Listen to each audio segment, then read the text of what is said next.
Bryce, 14th different team, 14th different iteration of a team that you have led as a head coach.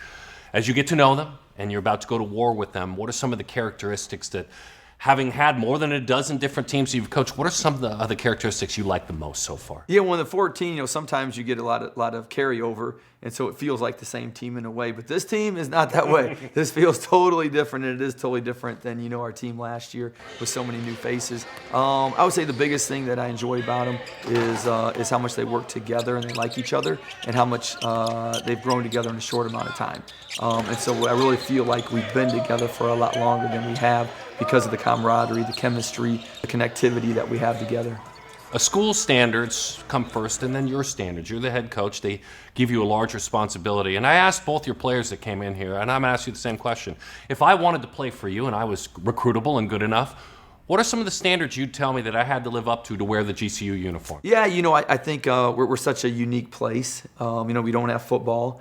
And so, basketball, gets a lot of eyes on it, and whether that's on campus or around the city. And, we have high expectations to win and win at a high level. And so, you can't not show up every day at practice. You can't not show up for a game. We demand, a strong presence every day at practice.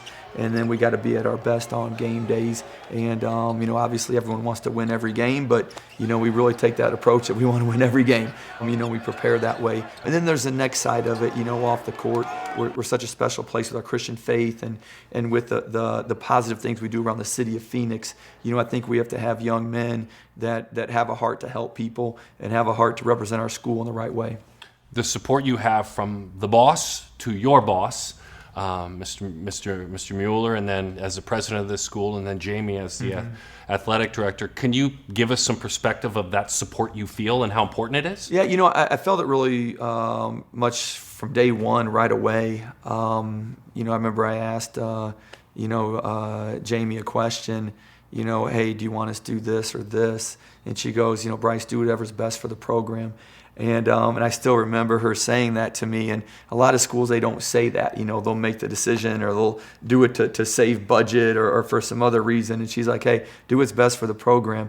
And, pretty much going through COVID, the school's the one that kept our program afloat and gave us the resources and the medical attention to keep our season going. And a lot of that early success was a direct correlation to the university stepping in and doing a lot to help our basketball program. So you have not coached anywhere where you haven't taken that team to the NCAA tournament. So you have perspective, whether it's Vandy, whether it's Valpo. And now here it seems it's an expectation. You're expected to be there every single year here.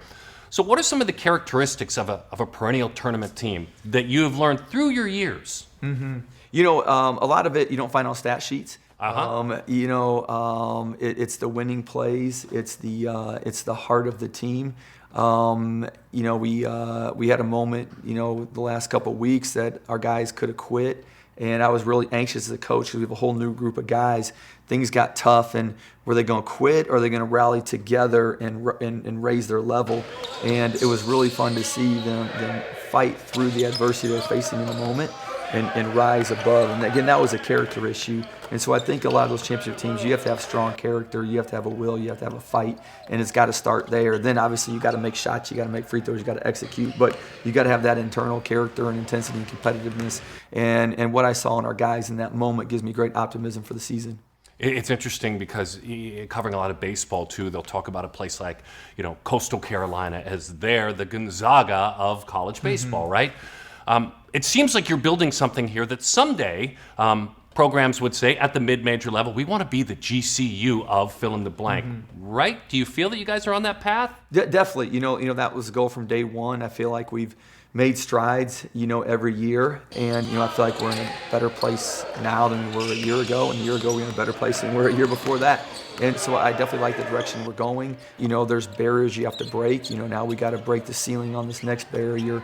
We got to continue to recruit at a high level. We got to retain our really good players to bring them back, next year to stay with us. And, we got to get the tournament. We got to win games in the tournament. So we know that. That's what we're working towards. And once we can do that, then hopefully, instead of us talking about it, it actually is. And that's what we're striving for. And I'm still guessing you're going to tell me at the core of a lot of it has to be developing players, bringing guys in as freshmen, understanding how the portal does work and can help. As someone I'm sitting here talking to a man who is the greatest program in his history, where you played at Valpo. It's inarguable. You can't argue that. It's got to excite you that you may be recruiting either this year, next year, the greatest program in Grand Canyon University history, right? Yeah, definitely, and that's what we're striving for. Our goals here, we want to go to a Final Four. We want to make deep runs in the tournament. And, the first part is obviously we got to coach good, we got to recruit good, and then, we got to get the right guys on board that have that common goal and purpose. And there is a lot of adversity, with that now, because you get guys for 8 months sometimes or 7 months. Do they really love GCU? Are they going to put everything on the line in 7 months? Where, back when you got a senior that's been there 4 years, they usually bleed, purple, and they bleed the color because they've been there so long. And so as we build this thing even bigger, I think we need a mix. We need a mix of guys who are heart and soul GCU that have been here and they know it and they know where we're going and where we've been. And then you bring in, the talent that can come in and help you in the 8 months, get to where you need to get. I don't want to be a Pollyanna about this, but I still do believe that player does exist, where maybe even there's some side phone calls after year 1 or 2. Hey, we can either give you a few more dollars or we'll give you a little more playing time. I still tend to believe there are those athletes out there that will see it through. I agree. And, it's up to us to get them and then to keep them. Thankfully a year ago, we pretty much returned the whole roster from the round of 32 team. And so, we love some of our younger players with this group and we would love to bring them back. We talk about it a lot in our offices, like we really like this player. Man, if he's back here next year, man, how he is going to be so good after having a year in our system. Yeah, it's intriguing to watch you build. I want to talk about the conference, if you don't mind. So let's go back to stat sheets. You say things that aren't built on stat sheets. SEC, Big 10, Big 12, Big East, ACC, A10, Conference USA. Those are rankings of conferences, then Mountain West. That's really good company when you start going ACC, A10, CUSA, Mountain West. Why don't you give me your perspective of the Mountain West? Yeah, if you look back at the bids, last few years, it was 4, 6, 4. You're averaging, close to 5, bids a year if you averaged over the 3 years. And so with us coming in the league, we're sure hopeful it's going to be 5 or more this year, to make the NCAA tournament. Obviously San Diego State made the Final Four run a couple years ago, but consistently, they've been hovering around, that 6 range for best conference in the country. We'd love to break through to 5th, this year. I think that'd be a great goal, for the whole league to try to do. Yeah, it's a big jump. It's going to be incredible to watch. Outside of Dad, the legendary coach who I loved calling your father's games, we talked about that. What other coaches have fingerprints on your journey? Yeah, obviously my dad's a big one, my brother. Yeah, I didn't mean to eliminate Dad. I apologize.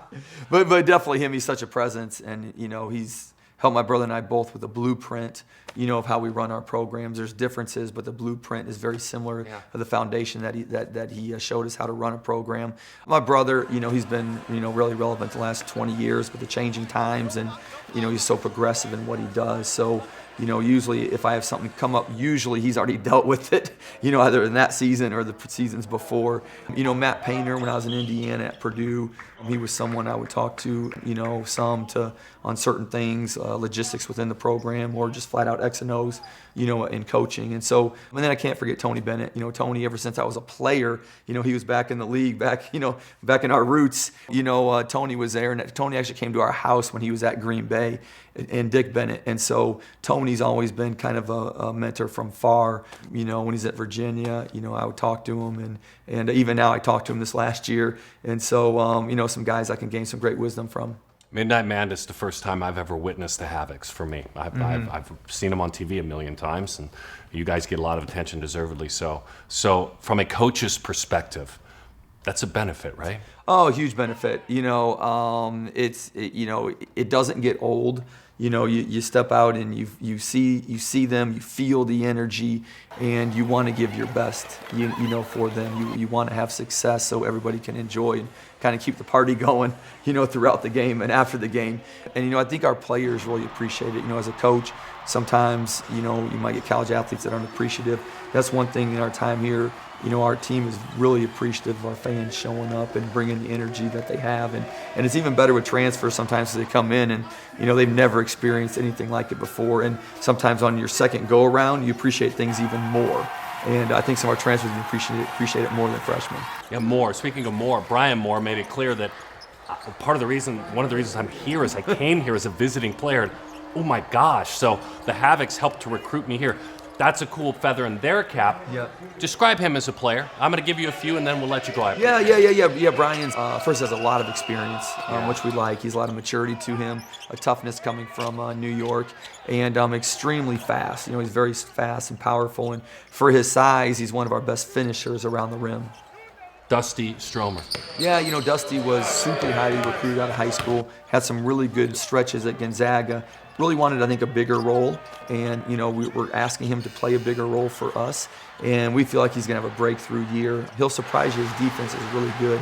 Most people will just think he's a shooter, but I think the best thing he brings our team right now is on the defensive end. He's got that flow going on the hardwood so far. Speaking of defense, Jaden Henley last year grew defensively. It seemed like a lot of good things, but where does he fit for you? Why do you like him? Yeah, so dynamic offensively. He can create something when nothing's there. He's a tough shot maker. He can finish over people because he's 6'8". And one of the things I've really enjoyed about him in short amount of time is his coachability. He wants to be a pro. He wants to get better, and he takes coaching and he utilizes it for his benefit to improve his game. Mehmet Efe Demiro. Yeah, from Turkey. Yeah, Efe, first time in America, first time playing America basketball. Tremendous upside. Going to be a really, really good player. Shows signs of amazing things for his size that he does, but still young, first time in America. I think we're going to see some improvement, but second semester, look out for him. He's going to be a totally different player in January, February. That's fun clay to mold, isn't it? I watched you in practice. You guys stay on him. Yeah, he's in so, a good way. He's so talented. You've seen a lot of players in your time. Not many are that big and that mobile and have great hands and a good touch around the rim. He has all the pieces, to be an excellent player. There's something about being a Brown graduate with Nana Owasu Anane, and something about being a great offensive rebounder as well. Tell me about him. Yeah, Nana is he's pretty much the heart and soul of our team from a competitive standpoint and a vocal standpoint. Really? He has not had a bad practice since he's been here. He competes every day, every drill. He talks in the huddles all the time, and he's very hard on himself, which I like in a way because he demands excellence from himself. And so when you have a vocal leader that demands himself to be great every day, that makes coaching a lot better and a lot more fun. In your busy schedule, I took a ton of your time. I appreciate it. Thank you. Thank you. I appreciate it.